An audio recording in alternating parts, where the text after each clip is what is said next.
Hey there, everybody. I thought today I'd just have a little fun, tell you a little not so well known Bible story. All right, so we're in the days of Genesis. Everything is very tribal and everything is just set up. You have little family units that are all around the map, right?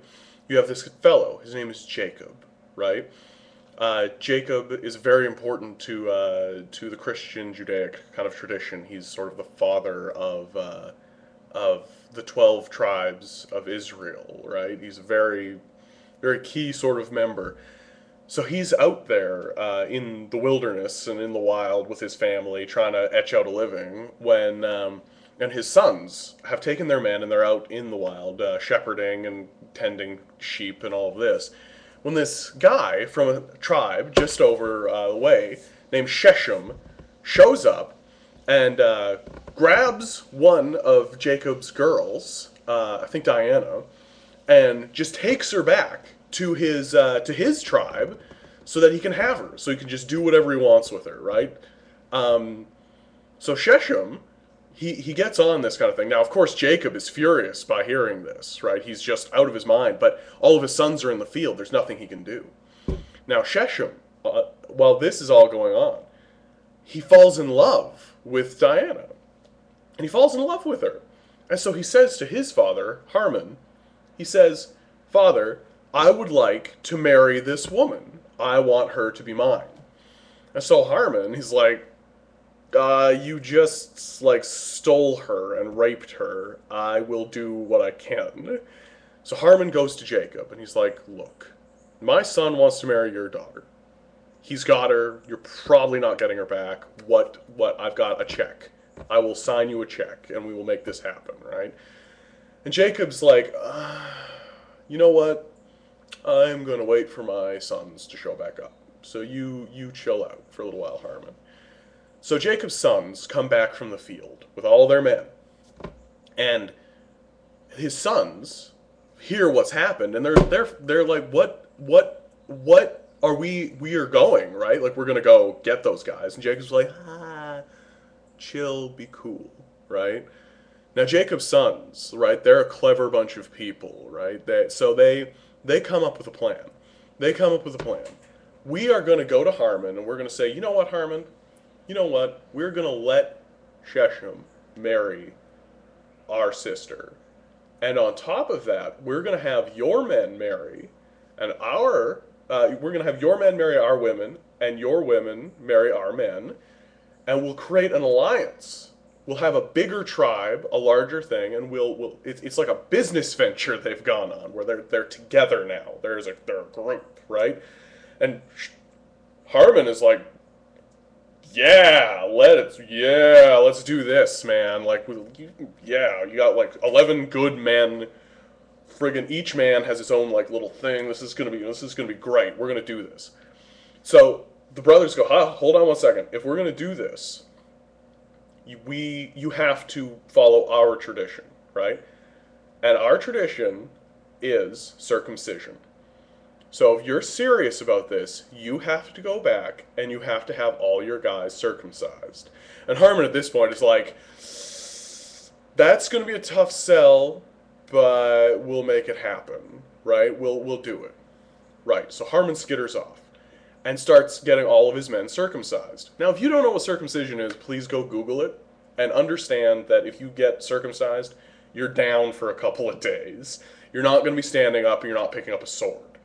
So, Simon and Levi.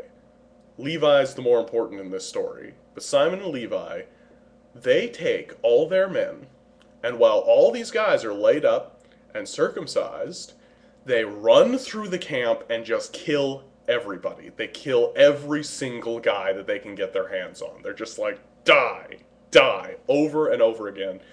Kill everybody. All the other sons come back later and they grab all the women, children, and all the shit, right?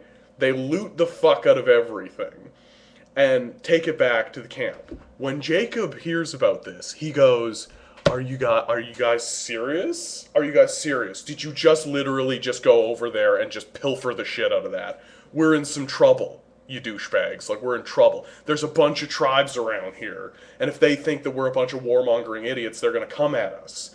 So Jacob is just like, we're moving, we're gone. And they lift up everything and they take off, right? They just book it. So, jump to years later. Jacob is on his deathbed, right? He's saying his final words to his sons. The eldest son, of course, gets like this huge blessing and gets bestowed on him. It's essentially like a will and testament, right? So Levi's turn comes up. I don't rightly remember what happens to Simeon, but we'll fine.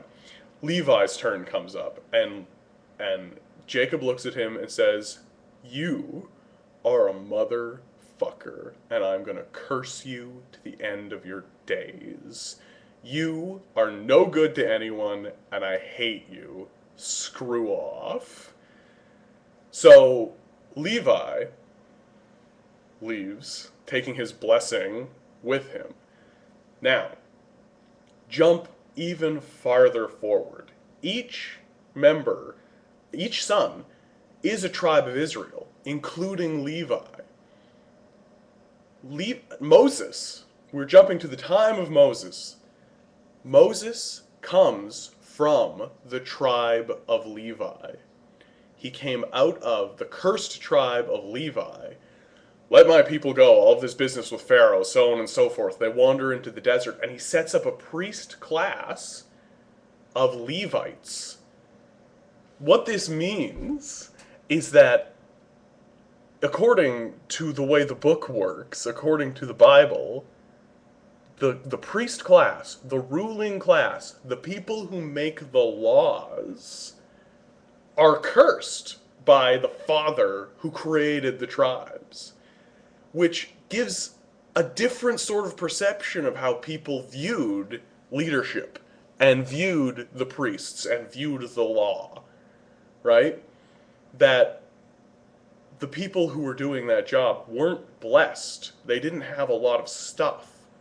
They were considered cursed.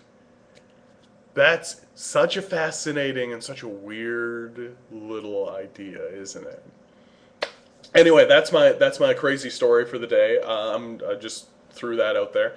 I'm gonna start going through the book of Leviticus. What I want to start doing is finding little the crazy passages, right? The passages that don't make any sense to us anymore, and sort of contextualizing it, right? I want to really put out there the idea that laws were made and they made sense, and they were made by the religious ruling body, but even modern law is essentially religion, right? So we can really infer a lot of interesting stuff once we sort of understand the survivalist society and the survivalist nature of that organization and who made those laws and for what reason, and it sort of gets all funky and weird and interesting.